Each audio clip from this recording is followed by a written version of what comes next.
റമ്മും വൈനും ഒന്നും ചേർക്കാതെയുള്ള നല്ല അടിപൊളിയായിട്ടുള്ളൊരു പ്ലം കേക്കിൻ്റെ റെസിപ്പിയാണ് കേട്ടോ ഇന്ന് ഷെയർ ചെയ്യുന്നത്. അപ്പോൾ ഇതിൽ റിച്ച് ഫ്ലേവറിലാണ് നമ്മളിത് ചെയ്തിട്ടുള്ളത്. അപ്പോൾ അതിന് വേണ്ടിയിട്ട് നമ്മൾ കുറച്ച് എക്സ്ട്രാ ചേരുവകളൊക്കെ ചേർത്ത് കൊടുത്തിട്ടുണ്ട്. അപ്പോൾ അതുപോലെയൊക്കെ ചേർത്ത് കൊടുത്തിട്ട് ചെയ്യുകയാണെന്നുണ്ടെങ്കിൽ നല്ല ടേസ്റ്റുള്ള പ്ലം കേക്ക് കിട്ടും കേട്ടോ. പിന്നെ ഞാനിതാ ഇതൊന്ന് കട്ട് ചെയ്തിട്ട് കാണിച്ചു തരാം. ഈ ഒരു പ്ലം കേക്കിൻ്റെ ഡ്രൈ ഫ്രൂട്ട്സും നട്ട്സും ഒന്നും താഴെ പോയിട്ടൊന്നുമില്ല. ഇതുപോലെ എല്ലാ ഭാഗത്തും ആയിട്ട് തന്നെ കിട്ടിയിട്ടുണ്ട്. അപ്പോൾ നല്ല ടേസ്റ്റ് ഉണ്ട് കേട്ടോ കഴിക്കാൻ. അപ്പോൾ നമുക്കിത് എങ്ങനെയാണ് റെഡിയാക്കി എടുക്കുക എന്നുള്ളതൊന്ന് നോക്കാം. അപ്പോൾ ആദ്യം തന്നെ നമുക്ക് ഡ്രൈ ഫ്രൂട്ട്സ് ഒക്കെ ഒന്ന് സോക്ക് ചെയ്യണം. അപ്പോൾ അത് സോക്ക് ചെയ്യാൻ വേണ്ടിയിട്ട് ഞാൻ ഓറഞ്ച് ജ്യൂസാണ് എടുത്തിട്ടുള്ളത്. 1 കപ്പ് ഓറഞ്ച് ജ്യൂസ് ഈ ഒരു പാത്രത്തിലേക്ക് ഒഴിച്ചു കൊടുക്കുന്നുണ്ട്, ഒരു പാനിലേക്ക് ഒഴിച്ചു കൊടുക്കുന്നുണ്ട്.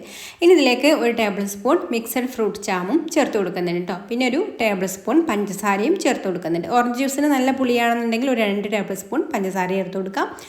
ഇനി നമ്മൾ ഫ്ലെയിം ഓൺ ആക്കിയിട്ടുണ്ട്. എന്നിട്ട് നമ്മളിതിലേക്ക് നമ്മൾ എടുത്ത് വെച്ചിട്ടുള്ള ഡ്രൈ ഫ്രൂട്ട്സ് ഒക്കെ ചേർത്ത് കൊടുക്കാം കേട്ടോ. അപ്പോൾ ഞാനിവിടെ ഈന്തപ്പഴവും അതുപോലെ തന്നെ ഉണക്കമുന്തിരി 2 ടൈപ്പിലുള്ള ഉണക്കമുന്തിരിയും പിന്നെ 3 കളറിലുള്ള ട്യൂട്ടി ഫ്രൂട്ടിയുമാണ് എടുത്തിട്ടുള്ളത്. അപ്പോൾ ഇതെല്ലാം ഇതിലേക്ക് ചേർത്ത് കൊടുക്കുന്നുണ്ട്. പിന്നെ 1/2 ടീസ്പൂണ് നാരങ്ങ നീരും കൂടെ ചേർത്ത് കൊടുത്തിട്ട് മിക്സ് ചെയ്ത് കൊടുക്കാം. എന്നിട്ട് ഇതൊന്ന് വറ്റിച്ചെടുക്കണം. ഓറഞ്ച് ജ്യൂസ് നന്നായിട്ട് വറ്റണ്ട, ഈ ഒരു രീതിക്കൊന്നായി കിട്ടിയാൽ മതി കേട്ടോ. പിന്നെ ഇത് തണുത്ത് കഴിഞ്ഞാൽ ഒന്നും കൂടി ഡ്രൈ ആയിട്ട് വരും. അപ്പോൾ ചെറുതായിട്ടൊരു നനവോട് കൂടിയിട്ട് ഈ ഒരു രീതിയിലൊന്ന് നമുക്ക് ഫ്ലെയിം ഓഫാക്കാം. എന്നിട്ട് ഇതിലേക്ക് നമുക്ക് ചുക്ക് പൊടിയും അതുപോലെ തന്നെ പട്ട, ഗ്രാമ്പു, ഏലക്ക, അതുപോലെ ജാതിക്ക, ഇത്രയും സംഭവങ്ങൾ എല്ലാം കൂടി ഒന്ന് പൊടിച്ചെടുത്തിട്ടുള്ളതാണ് കേട്ടോ. ഇത് എല്ലാത്തിൻ്റെയും കൂടി പൊടിയാണ്. എല്ലാ പൊടിയും കൂടി 1/2 ടീസ്പൂണേ ഉള്ളൂ. അപ്പോൾ അതും കൂടെ ചേർത്തിട്ട് നന്നായിട്ടൊന്ന് മിക്സ് ചെയ്ത് കൊടുത്തിട്ട് മാറ്റി വെക്കാം. ഇനി കാരമൽ സിറപ്പ് റെഡിയാക്കി എടുക്കാൻ വേണ്ടിയിട്ട് 1/2 കപ്പ് പഞ്ചസാര ചൂടായിട്ടുള്ള പാനിലേക്ക് ഇട്ട് കൊടുത്തിട്ടുണ്ട്. ഇനി നമുക്കിതൊരു മീഡിയം ഫ്ലെയിമിൽ വെച്ചിട്ട് ഒന്ന് ഉരുക്കിയെടുക്കണം കേട്ടോ. സ്പൂൺ വെച്ചിട്ടൊന്ന് ഇളക്കി കൊടുക്കാനൊന്നും നിൽക്കണ്ട, ഇതങ്ങ് താനെ ഉരുകി വന്നോളും. എന്നിട്ട് ഒന്ന് ഉരുക്കി ഒരു സൈഡിൽ നിന്ന് ഇങ്ങനെ ഉരുകി വരുന്ന സമയത്ത് നമ്മളിത് ഇതുപോലെ ഒന്ന് ചുറ്റിച്ച് കൊടുത്താൽ മതി കേട്ടോ. അപ്പോൾ കംപ്ലീറ്റ് പഞ്ചസാരയും അങ്ങ് ഉരുകിക്കോളും. എന്നിട്ട് ഇതൊരു ബ്രൗൺ കളറിലേക്ക് വന്ന് ഇതുപോലെ ചെറുതായിട്ട് ഇങ്ങനെ പതഞ്ഞ് തുടങ്ങുന്ന സമയത്ത് തന്നെ നമ്മളിതിലേക്ക് ഒരു 1/3 കപ്പ് നല്ല ചൂടുള്ള വെള്ളം ഒഴിച്ചു കൊടുക്കാം കേട്ടോ. വെള്ളം ഒഴിച്ചു കൊടുക്കുമ്പോൾ ശ്രദ്ധിക്കണം, അതിൽ നിന്ന് ഇങ്ങനെ തെറിക്കും കേട്ടോ. അപ്പോൾ കുറച്ചൊരു വിട്ട് നിന്നിട്ട് ഒന്ന് ഒഴിച്ചു കൊടുത്തിട്ട് നന്നായിട്ട് മിക്സ് ചെയ്ത് കൊടുത്തിട്ട് നമുക്ക് ഫ്ലെയിം ഓഫ് ആക്കാം. പിന്നെ നമ്മൾ കുറച്ച് വെള്ളം ഇതിലേക്ക് ചേർത്ത് കൊടുത്തിട്ടുള്ളൂ, അതുകൊണ്ട് പിന്നെ അത് വറ്റിച്ചെടുക്കാനൊന്നും നിൽക്കണ്ട കേട്ടോ. 1/3 കപ്പ് 1/2 കപ്പ് പഞ്ചസാരയിലേക്ക് 1/3 കപ്പ് വെള്ളം പാകമാണ്. അപ്പോൾ അതൊന്നങ്ങ് മിക്സ് ചെയ്ത് കൊടുത്ത് കഴിഞ്ഞാൽ തന്നെ നമുക്ക് ഉടനെ ഫ്ലെയിം ഓഫ് ആക്കാം. പിന്നെ അത് വറ്റിച്ചെടുക്കാൻ നിൽക്കണ്ട.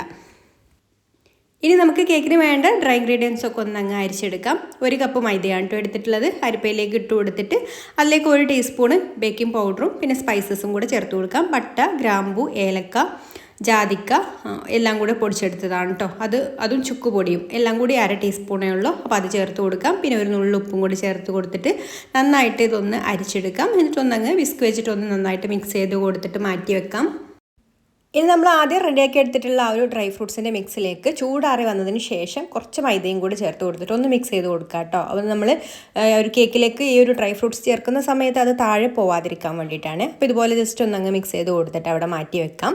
പിന്നെ ബട്ടർ 100 ഗ്രാം ബട്ടറാണ് കേട്ടോ എടുത്തിട്ടുള്ളത്. അൺസാൾട്ടഡ് ബട്ടറാണ്, റൂം ടെമ്പറേച്ചറിലുള്ള ബട്ടർ വേണം എടുക്കാൻ. അതൊന്ന് അങ്ങ് ബീറ്റ് ചെയ്ത് ഒന്ന് സോഫ്റ്റ് ആക്കി എടുത്തതിന് ശേഷം ഇതിലേക്ക് 1/2 കപ്പ് പഞ്ചസാരയുടെ പൊടിയും കൂടെ ചേർത്ത് കൊടുത്തിട്ട് ബീറ്റ് ചെയ്ത് കൊടുക്കാം. കുറച്ച് ചേർത്ത് കൊടുത്തിട്ട് ബീറ്റ് ചെയ്ത് കൊടുത്താൽ മതി കേട്ടോ. അപ്പോൾ ഞാനിവിടെ ബ്രൗൺ ഷുഗറാണ് എടുത്തിട്ടുള്ളത്. അപ്പോൾ സാധാരണ പഞ്ചസാര പൊടിച്ചതായാലും മതി കേട്ടോ, 1/2 കപ്പ്. അപ്പോൾ അത് കുറച്ച് ചേർത്ത് കൊടുത്തിട്ട് നല്ല ക്രീമി ആയിട്ട് വരുന്നവരെ നന്നായിട്ട് ബീറ്റ് ചെയ്ത് കൊടുക്കണം കേട്ടോ. അപ്പോൾ ഇതുപോലെ നന്നായിട്ടൊന്ന് ബീറ്റ് ചെയ്ത് കൊടുക്കാം. എന്നിട്ട് ഇതിലേക്ക് മുട്ട ചേർത്ത് കൊടുക്കാം. 2 മുട്ടയാണ് ആകെ എടുക്കുന്നത്. അപ്പോൾ ആദ്യം 1 മുട്ട ചേർത്ത് കൊടുത്തിട്ട് ഒന്നങ്ങ് മിക്സ് ചെയ്ത് കൊടുക്കുക. പിന്നെ അടുത്ത മുട്ടയും അങ്ങനെ 1/1 ആയിട്ട് ചേർത്ത് കൊടുത്തിട്ട് ഒന്നങ്ങ് ബീറ്റ് ചെയ്ത് കൊടുക്കാം. ലോ സ്പീഡിലിട്ടിട്ട് ഒന്നങ്ങ് ബീറ്റ് ചെയ്ത് കൊടുത്താൽ മതി കേട്ടോ. മുട്ട ചേർത്ത് കഴിഞ്ഞാൽ പിന്നെ ഇതിലേക്ക് ഒരു 1/2 ടീസ്പൂണ് ഓറഞ്ചിൻ്റെ തൊലി ഗ്രേറ്റ് ചെയ്തിട്ടുണ്ടല്ലോ, അത് ചേർത്ത് കൊടുക്കാം. അപ്പോൾ ഇത് ഗ്രേറ്റ് ചെയ്യുമ്പോൾ ശ്രദ്ധിക്കേണ്ടത് അതിൽ ആ ഒരു വെള്ള ഭാഗം പെടരുത് കേട്ടോ. വെള്ള ചേർന്നാൽ കയ്പ്പ് വരും. ആ ഒരു ഓറഞ്ച് കളറിലുള്ള ഭാഗം മാത്രം ഒന്ന് എടുത്താൽ മതി. അപ്പോൾ അത് ചേർത്ത് കൊടുക്കുന്നുണ്ട്. പിന്നെ 1/2 ടീസ്പൂൺ വാനില എസൻസും ചേർത്ത് കൊടുക്കാം. പ്ലം കേക്കിൻ്റെ എസൻസ് വേണമെന്നുണ്ടെങ്കിൽ ചേർത്ത് കൊടുക്കാം കേട്ടോ. ഞാൻ ചേർത്ത് കൊടുത്തിട്ടില്ല, കാരണം ഓൾറെഡി പ്ലം കേക്കിൻ്റെ ഫ്ലേവറൊക്കെ ഇതിലുണ്ടാവും കേട്ടോ നമ്മൾ കാരമൽ സിറപ്പ് കുഴച്ച് കൊടുക്കുന്ന സമയത്ത്. ഇനി ഇതൊന്ന് അങ്ങ് മിക്സ് ചെയ്ത് കൊടുത്തതിന് ശേഷം നമ്മൾ ആദ്യം റെഡിയാക്കി എടുത്തിട്ടുള്ള കാരമൽ സിറപ്പ് ഇതിലേക്ക് ഒഴിച്ചു കൊടുക്കാം. ചൂടാറിയിട്ടാണ് കേട്ടോ ഇത് ഒഴിച്ചു കൊടുക്കേണ്ടത്. അതിനാണ് നമ്മൾ ആദ്യം തന്നെ ഇത് റെഡിയാക്കി എടുക്കുന്നത്. അപ്പോൾ ബാക്കിയുള്ള കാര്യങ്ങളൊക്കെ സെറ്റാക്കുന്ന സമയം ഇതങ്ങ് നന്നായിട്ട് ചൂടാറിക്കോളും. അപ്പോൾ ഇതും കൂടി ചേർത്ത് കൊടുത്തിട്ട് നന്നായിട്ട് ഒന്നങ്ങ് മിക്സ് ചെയ്ത് കൊടുക്കാം. ഇനി ഇതിലേക്ക് 1 ടീസ്പൂൺ തേനും പിന്നെ 1 ടീസ്പൂൺ കണ്ടൻസ്ഡ് മിൽക്കും അതുപോലെ തന്നെ 1 ടീസ്പൂൺ നെയ്യും കൂടെ ചേർത്ത് കൊടുക്കുന്നുണ്ട്.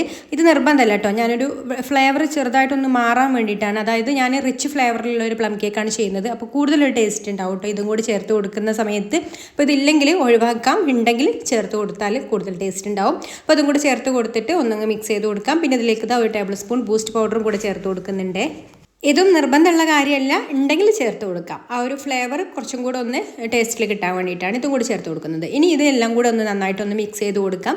എന്നിട്ട് നമ്മളിതിലേക്ക് പൊടി ചേർത്ത് കൊടുക്കാം കേട്ടോ. അരിച്ച് വെച്ചിട്ടുള്ള പൊടിയും അതുപോലെ തന്നെ നമ്മൾ നേരത്തെ റെഡിയാക്കി വെച്ചിട്ടുള്ള ഒരു ഡ്രൈ ഫ്രൂട്ട്സ് സോക്ക് ചെയ്തതും ഇതുപോലെ കുറേശ്ശെ ചേർത്ത് കൊടുക്കുക കേട്ടോ. അപ്പോൾ ആദ്യം പൊടിയും പിന്നെ കുറച്ച് ഡ്രൈ ഫ്രൂട്ട്സിൻ്റെ മിക്സും ചേർത്ത് കൊടുത്തിട്ട് ഒന്നങ്ങ് ഇതുപോലെ ബീറ്റർ വെച്ചിട്ട് തന്നെ ജസ്റ്റ് ലോ സ്പീഡിലിട്ടിട്ട് ഒന്നങ്ങ് കറക്കിയെടുക്കുക. എന്നിട്ട് വീണ്ടും നമ്മൾ പൊടിയും ഈ ഒരു മിക്സും കൂടെ ചേർത്ത് കൊടുത്തിട്ട് വീണ്ടും ബീറ്റ് ചെയ്ത് കൊടുക്കുക. അങ്ങനെ ഞാനൊരു 3 പ്രാവശ്യമായിട്ടാണ് കേട്ടോ ചേർത്ത് കൊടുത്തിട്ട് മിക്സ് ചെയ്തെടുത്തിട്ടുള്ളത്. ഇനി ഇത് നന്നായിട്ട് ഇപ്പോൾ എല്ലാം മിക്സ് ചെയ്തെടുത്തിട്ടുണ്ട്. ഇതിലേക്ക് കുറച്ച് കാഷ്യൂ നട്ട് ചെറുതായിട്ട് മുറിച്ചതും കൂടെ ചേർത്ത് കൊടുക്കുന്നുണ്ട്. ഇഷ്ടമുള്ള നട്ട്സൊക്കെ ചേർത്ത് കൊടുക്കുക കേട്ടോ. എന്നിട്ട് നന്നായിട്ടൊന്ന് സ്പാറ്റിൽ വെച്ചിട്ട് ഒന്നങ്ങ് മിക്സ് ചെയ്ത് കൊടുക്കാം. എന്നിട്ട് ഞാൻ 7 ഇഞ്ചിൻ്റെ ഒരു കേക്ക് ടിന്നാണ് കേട്ടോ എടുത്തിട്ടുള്ളത്. കേക്ക് ടിന്നിൽ ബട്ടർ ഒന്ന് പുരട്ടിയതിന് ശേഷം അടിയിലും സൈഡിലൊക്കെ ബട്ടർ പേപ്പർ ഒന്ന് വെച്ച് കൊടുത്തിട്ടുണ്ട്. ഈ മാവ് നമുക്ക് ഇതിലേക്ക് ഒഴിച്ചു കൊടുക്കാം. ഇതുപോലെ നല്ല ടൈറ്റ് ആയിട്ടുള്ള മാവാണ് കേട്ടോ നമുക്ക് പ്ലം കേക്കിന് വേണ്ടത്. അപ്പോൾ ഇത് ഒഴിച്ചു കൊടുത്തതിന് ശേഷം പിന്നെ നന്നായിട്ടൊന്ന് ടാപ്പ് ചെയ്ത് കൊടുക്കുക, എയർ ബബിൾസ് ഒക്കെ ഉണ്ടെങ്കിൽ പോകാൻ വേണ്ടിയിട്ട്. എന്നിട്ട് ഇതിൻ്റെ മുകളിൽ കുറച്ച് കാഷ്യൂ നട്ട് ഒന്ന് ഇതുപോലെ വെച്ച് കൊടുക്കുന്നുണ്ട്. ഇനി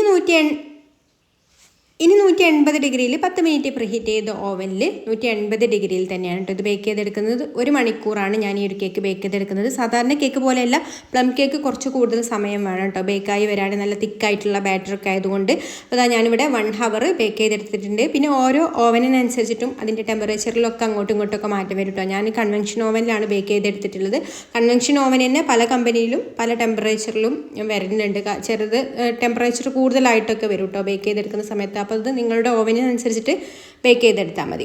ഓവനില്ലാതെ വേണമെന്നുണ്ടെങ്കിലും നമ്മൾ ഏതെങ്കിലും ചൂട് കട്ടിയുള്ള പാത്രത്തിൽ സ്റ്റാൻഡൊക്കെ വെച്ച് അതിൽ ഇറക്കി വെച്ച് കൊടുത്തിട്ട് നമ്മൾ സാധാരണ കേക്ക് ബേക്ക് ചെയ്തെടുക്കുന്നത് പോലെ തന്നെ ബേക്ക് ചെയ്തെടുക്കാം കേട്ടോ. കുറച്ച് കൂടുതൽ സമയം വെക്കേണ്ടി വരുമെന്നേ ഉള്ളൂ. അപ്പോൾ അതാ നമ്മുടെ കേക്ക് നല്ല പെർഫെക്റ്റ് ആയിട്ട് കിട്ടിയിട്ടുണ്ട്. ഞാനിത് പിറ്റേ ദിവസമാണ് കേട്ടോ എടുക്കുന്നത്. നന്നായിട്ട് ചൂടാറി വന്നിട്ട് പിന്നെ പിറ്റേ ദിവസം എടുക്കുമ്പോഴാണ് പ്ലം കേക്കൊക്കെ കൂടുതൽ ടേസ്റ്റ് ഉണ്ടാവുക കേട്ടോ. ഇനി നമുക്കിത് കുറേ നാളൊക്കെ സൂക്ഷിച്ച് വെക്കണമെന്നുണ്ടെങ്കിൽ ഇങ്ങനെ വൈനൊക്കെ ബ്രഷ് ചെയ്ത് കൊടുത്തിട്ട് ഒക്കെ നമുക്ക് എടുത്ത് വെക്കാം. അല്ലെങ്കിൽ ഇതിങ്ങനെ തന്നെ കഴിക്കാനും നല്ല ടേസ്റ്റ് ഉണ്ട് കേട്ടോ. കാരണം ഓറഞ്ച് ജ്യൂസിലാണ് സോക്ക് ചെയ്ത് വെച്ചതെന്നുണ്ടെങ്കിലും നമ്മളത് വറ്റിച്ചെടുക്കുന്ന സമയത്തൊക്കെ നല്ലൊരു ടേസ്റ്റാണ് ഇതിന് വരുന്നത്. പിന്നെ അതാ കേക്കിലുള്ള ആ ഒരു ഡ്രൈ ഫ്രൂട്ട്സോ നട്ട്സോ ഒന്നും താഴെ പോയിട്ടില്ല കേട്ടോ. ഒക്കെ ആ ഒരു ലെയറോട് കൂടിയിട്ട് തന്നെ ആ ഒരു ഉൾഭാഗത്തായിട്ട് തന്നെ കിട്ടിയിട്ടുണ്ട്. അപ്പോൾ നിങ്ങളിതുപോലെ ട്രൈ ചെയ്ത് നോക്കിക്കോളൂ. എന്തായാലും നല്ല അടിപൊളിയായിട്ടുള്ള ടേസ്റ്റ് ആയിരിക്കും കേട്ടോ ഈ കേക്കിന്. ഇനിയിപ്പോൾ ആ ഒരു റിച്ച് ഫ്ലേവറിലുള്ള ഇൻഗ്രീഡിയൻസ് ഒന്നും നിങ്ങളെ കയ്യിലില്ലെങ്കിൽ നിങ്ങൾ സാധാരണ പോലെ ഉണ്ടാക്കിയെടുത്താലും നല്ല പെർഫെക്റ്റ് ആയിട്ട് തന്നെ കിട്ടും. അപ്പോൾ നമ്മുടെ അടിപൊളിയായിട്ടുള്ള പ്ലം കേക്ക് റെഡി ആയിട്ടുണ്ട്. ഇഷ്ടമായിട്ടുണ്ടെങ്കിൽ ലൈക്ക് ചെയ്യാനും ഷെയർ ചെയ്യാനും ചാനലൊന്ന് സബ്സ്ക്രൈബ് ചെയ്യാനും ഫേസ്ബുക്കിലാണ് കാണുന്നതെന്നുണ്ടെങ്കിൽ പേജ് ഒന്ന് ഫോളോ ചെയ്ത് സപ്പോർട്ട് ചെയ്യാനും കൂടി മറക്കല്ലേ. അപ്പോൾ ഇനി മറ്റൊരു നല്ല റെസിപ്പിയുമായിട്ട് അടുത്ത വീഡിയോയിൽ കാണാം. താങ്ക്